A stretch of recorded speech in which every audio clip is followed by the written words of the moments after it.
Itu 10 macam yang menurut kitab Fathul Qorib itu bisa membatalkan sholat. Batal di sini artinya adalah sholatnya itu nggak sah. Nggak sah. Sebenarnya banyak sholat dianggap nggak sah itu karena syarat rukunnya kurang. Itu juga batal.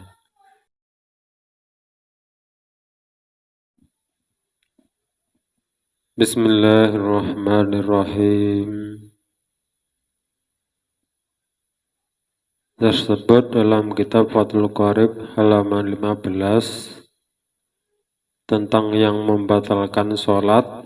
Yang bisa membatalkan sholat itu ada 10 macam. Jadi kita bahas sesuatu yang bisa membatalkan sholat. Adapun perkara-perkara yang bisa membatalkan sholat yang jumlahnya 10 itu, yang pertama adalah al-kalamul amdu, berkata dengan disengaja, baik itu untuk kemaslahatan sholat ataupun tidak, itu membatalkan sholat. Karena tersebut dalam sebuah hadis, inna hadha sholata la yaslihu fiha say'un min kalamin nas innama huwa tasbihu wa takbiru wa qiraatul Qur'an. Al-hadis rawahu Muslim. Sesungguhnya di dalam sholat itu tidak boleh ada perkataan manusia, maksudnya perkataan, ucapan yang di luar ketentuan sholat. Karena sesungguhnya sholat itu adalah berisi dengan bacaan tasbih, takbir, dan bacaan Al-Quran. Hadis riwayat Imam Muslim, Sahih Muslim juz 1 halaman 218. Nah, ini keterangan tentang larangan atau kalau kita langgar itu bisa membatalkan sholat, yaitu berkata atau bercakap dengan disengaja. Adapun yang kedua, wal ngamalul kasiru, berbuat atau bergerak-gerak yang bisa dianggap banyak, atau dalam penjelasan kitab-kitab fikih itu lebih daripada 3 kali, 3 kali lebih, yang mana pergerakan itu terus menerus, maksudnya adalah bergerak lebih atau 3 kali ataupun lebih. Nah, itu baik disengaja maupun tidak itu membatalkan sholat. Adapun seandainya misalnya kita sholat bergerak cuman sekali misalnya, atau karena gatal atau karena apa misalnya, itu enggak membatalkan sholat. Tersebut dalam sebuah hadis an Abi Salamah qala,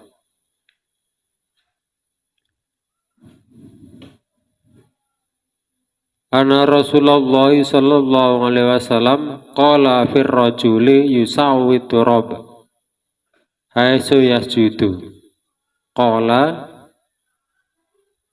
in kunta fa'ilan fawahidatan, rawahul Bukhari.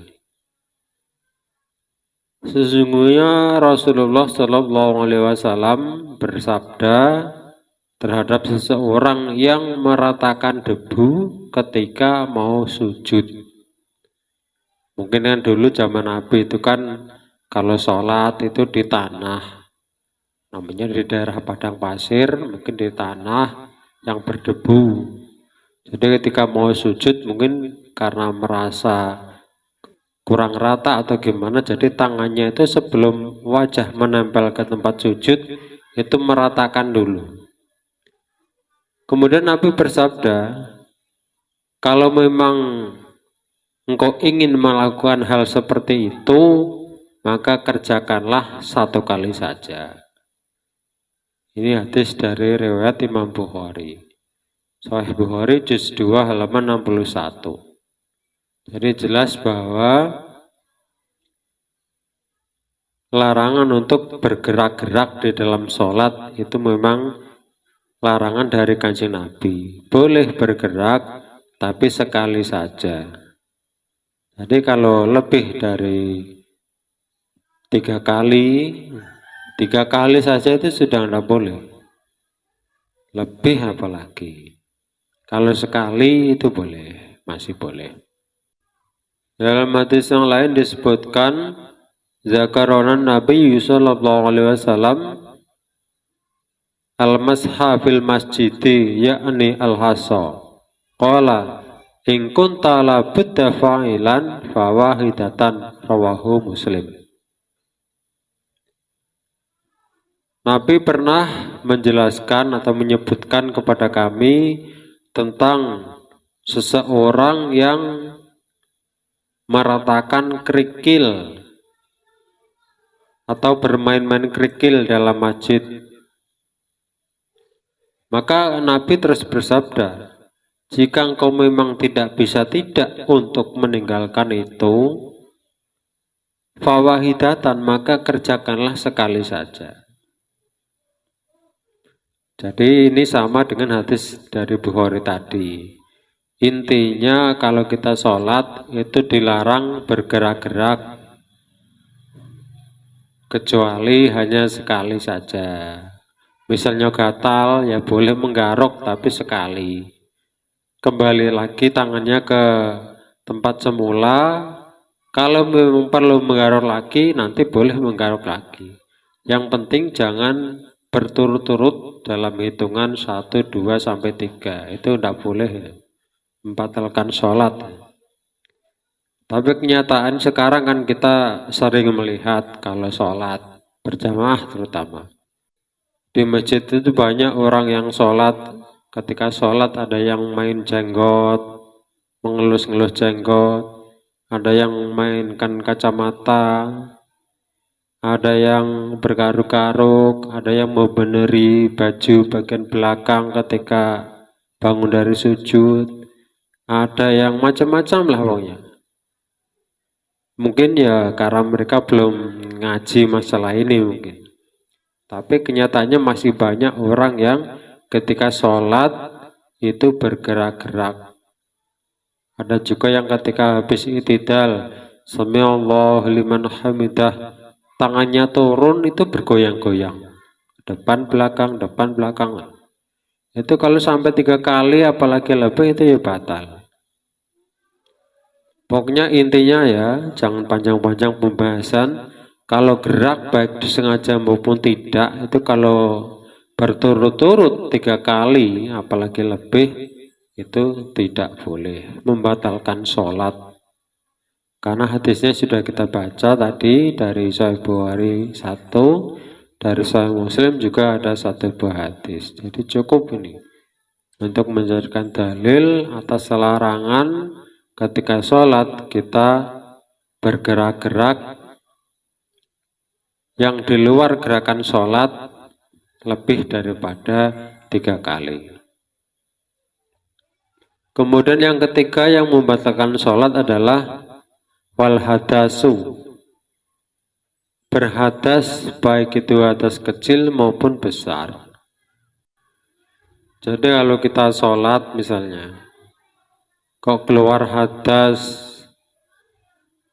ya pokoknya setelah wudu mau sholat walaupun belum mulai sholat, apalagi sudah ketika sholat. Jadi kalau ketika sudah mulai sholat berhadas ya terus harus membatalkan sholat. Kalau meneruskan sholat ya malah haram hukumnya sholat dalam keadaan tidak bersuci. Jadi kalau misalnya sholat kok berhadas, itu harus membatalkan sholat kemudian wudhu lagi. Disebutkan dalam sebuah hadis, la tuqbalu sholatu man ahdasa hatta yatawadda.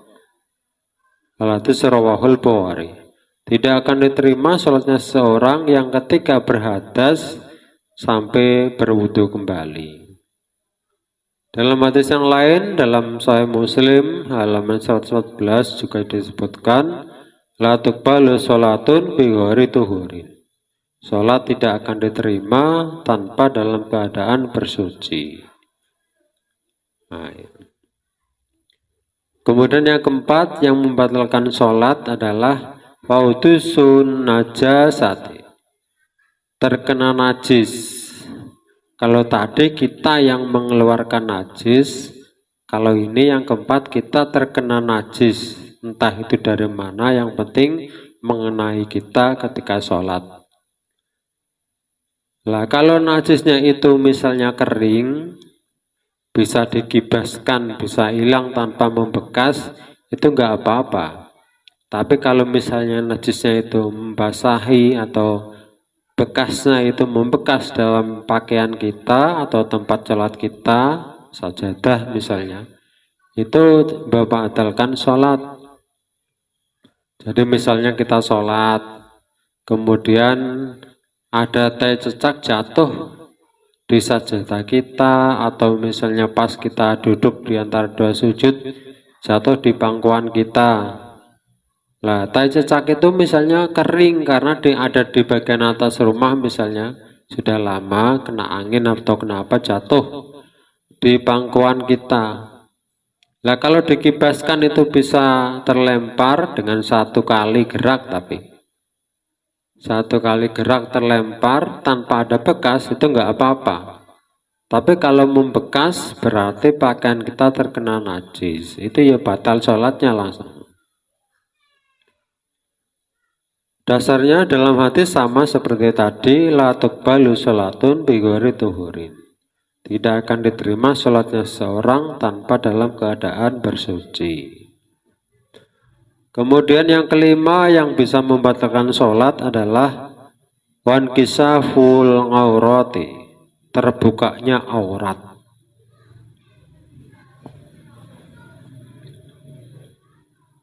Terbuka aurat ini yang tidak bisa membatalkan sholat, karena terbukanya aurat ini ada yang tidak membatalkan sholat. Misalnya seperti kalau pas kita sholat terkena angin, misalnya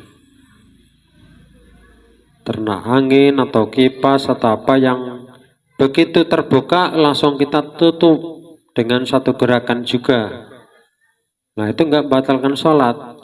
Tapi kalau itu selama sholat kadang-kadang terbuka, tertutup, terbuka terus, kita biarkan baik sadar ataupun tidak, itu membatalkan sholat. Contohnya banyak. Misalnya ini bapak-bapak ini yang agak gendut perutnya, kalau pakai baju kemudian nggak pakai kaos dalam, kadang-kadang itu kancing bajunya itu ya apa namanya ya, membuka lah antara kancing ke kancing, itu karena perutnya terlalu gendut, bajunya terlalu sempit, itu kelihatan. Kalau perut yang kelihatan bagian bawah pusar ke bawah, bagian bawah pusar lah misalnya, itu kan masih perut juga. Nah, itu membatalkan sholat. Atau misalnya pakai kaosnya terlalu pendek, mungkin kaosnya adini mungkin dipakai. Jadi ketika sujud itu bagian pinggang bagian bawah kelihatan. Nah, itu kalau diurutkan masih sejajar pusar ke bawah itu juga batal karena terlihat auratnya. Kemudian kalau ibu-ibu ini, kalau ibu-ibu pakai mukena yang bagian janggut itu enggak ada karetnya, apalagi agak kendor, itu kalau ruku itu kelihatan, kalau dilihat dari depan itu lehernya itu kelihatan. Itu juga membatalkan sholat. Atau misalnya nggak make kudung, kemudian mukenanya terlalu ke belakang, jadi rambutnya kelihatan, itu ya bisa membatalkan sholat. Atau pakai mukena yang sambungan, ketika Allahu Akbar mengangkat tangan, kainnya itu yang sambungan, yang bagian atas keangkat tangan, kemudian lengan tangannya itu bisa kelihatan dari depan kalau nggak pakai baju panjang. Apalagi yang sholatnya nggak pakai baju, perutnya kelihatan. Itu harus diperhatikan ya. Kemudian kalau mukenanya juga terlalu pendek misalnya, kalau tegak sih ketutupan kakinya. Tapi ketika sujud, telapak kakinya itu kelihatan, itu juga batal salatnya. Jadi ini harus diperhatikan. Intinya kalau terbuka aurat itu bisa membatalkan sholat. Kalau laki-laki kan auratnya itu walaupun dalam sholat itu hanya sebatas pusar sampai lutut. Kalau perempuan itu seluruh badan, kecuali wajah dan telapak tangan. Kemudian yang keenam, watahirun niyah, berubah niat. Misalnya kita sholat, kadang-kadang ini kan ada yang mungkin karena bacaannya merasa salah atau gimana, di hati itu, kayaknya batal ini, ngulang agak. Nah itu saat itu juga langsung batal itu sholatnya. Atau makmum, ketika makmum mungkin pas makmum dengan seorang imam, ketika dalam sholat dijumpai bacaan-bacaan yang kira-kira kurang pas menurut si makmum itu. Akhirnya makmumnya kemudian ragu terus mikir-mikir, ini kayaknya ini imamnya batal ini. Mending keluar dari sholat nanti ngulang atau gimana. Nah, ini juga langsung batal. Lah biar nggak batal kalau kira-kira ketemu hal yang seperti ini, merasa imamnya kurang pas, ya munfarid saja, sholat sendiri gitu. Daripada niat keluar batal sholatnya gitu. Nanti ngulang lagi malah sholatnya. Jadi kalau kita berubah niat ini membatalkan sholat.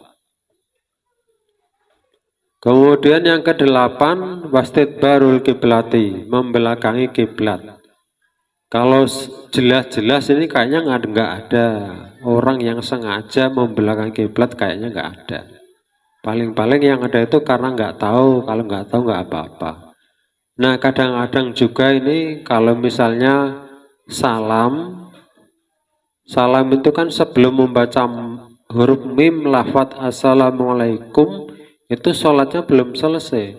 Kalau sebelum lafadz mim dibaca ketika assalamualaikum sudah menoleh ke kanan, terlalu amat menolehnya sampai dadanya itu menghadap ke utara, nah itu bisa batal sholatnya.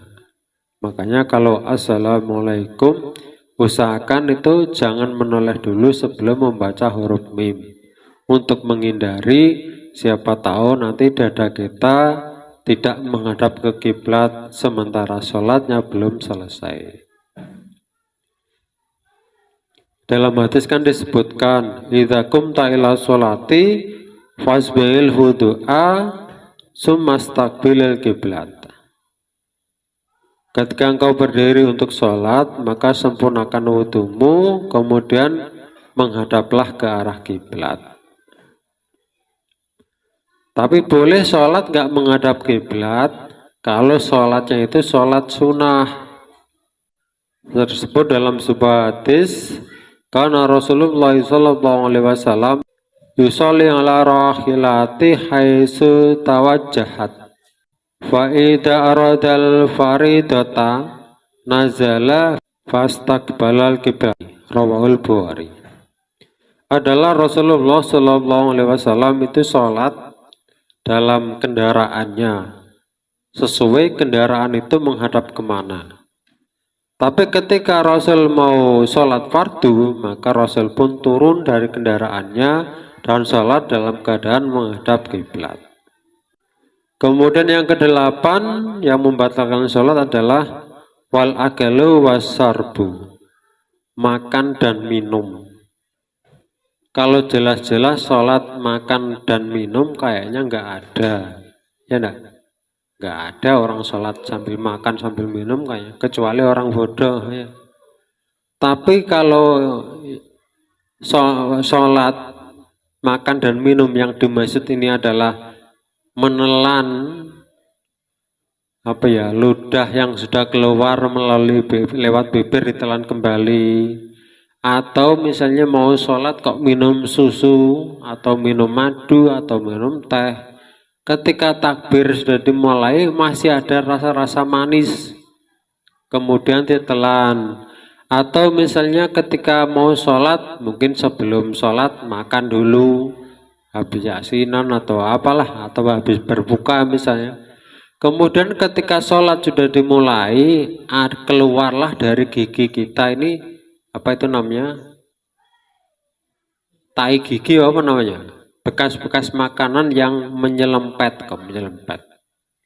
Sisa-sisa makanan yang ada dalam gigi kita. Sebelum sholat sih nggak terasa. Ketika sudah sholat kok keluar, sampai kita terasa bahwa di mulut kita ini ada sisa-sisa makanan. Kemudian kita telan, itu juga nggak boleh. Itu yang dianggap makan dan minum. Kalau yang dia maksud makan minum itu jelas-jelas sambil sholat makan dan minum, ya ini kayaknya nggak ada. Kecuali anak-anak atau ya orang bodoh misalnya. Kemudian yang ke-9 itu wal-kohatu. Tertawa. Tertawa ini kalau dalam kitab Mubati ini disamakan dengan menangis. Menangis juga seperti tertawa, terseduh-seduh gitu. Sama ini hukumnya tertawa ya. Itu kalau bisa nyata satu huruf yang bisa punya arti atau dua huruf walaupun nggak punya arti, itu bisa membatalkan sholat.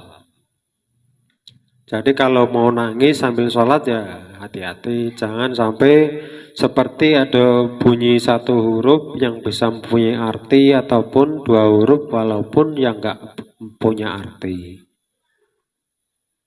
Kemudian yang terakhir ini yang juga penting sekali, ini adalah aridatu, ridah atau murtad. Jadi kalau ada orang sholat kemudian ya melakukan sesuatu yang bisa menjadi murtad, ini membatalkan sholat.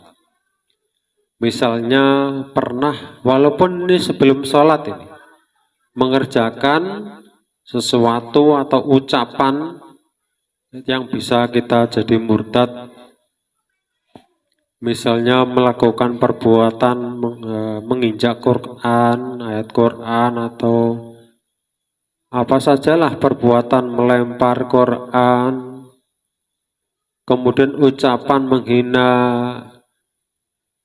ucapan ini banyak, menghina ayat Quran, hadis, menghina Nabi, mengucapkan yang dilarang agama. Pokoknya ucapan-ucapan dan perbuatan ini kalau kita bahas dalam bab ridah itu banyak sekali yang bisa bikin kita murtad. Nah kalau kita pernah melakukan ini, kemudian kita wudhu, langsung sholat, itu masih dalam keadaan murtad. Nah, berarti itu sholatnya itu tidak diterima. Makanya kalau bisa itu ya dijaga, untuk menjaganya itu sebelum sholat, sebelum wudhu, pokoknya sering-sering kita membaca syahadat. Jangan sampai ketika kita mengerjakan sholat, itu kita ini terkena hukum murtad terlebih dahulu, maka sholatnya bisa batal. Itu 10 macam yang menurut kitab Fathul Qorib itu bisa membatalkan sholat. Batal di sini artinya adalah sholatnya itu nggak sah. Sebenarnya banyak sholat dianggap nggak sah itu karena syarat rukunnya kurang, itu juga batal. Ini tadi 10 macam juga membatalkan sholat. Mudah-mudahan bisa dipahami, sholat kita bisa terhindar dari hal-hal yang bisa membatalkan sholat. Wallahu a'lam bishawab.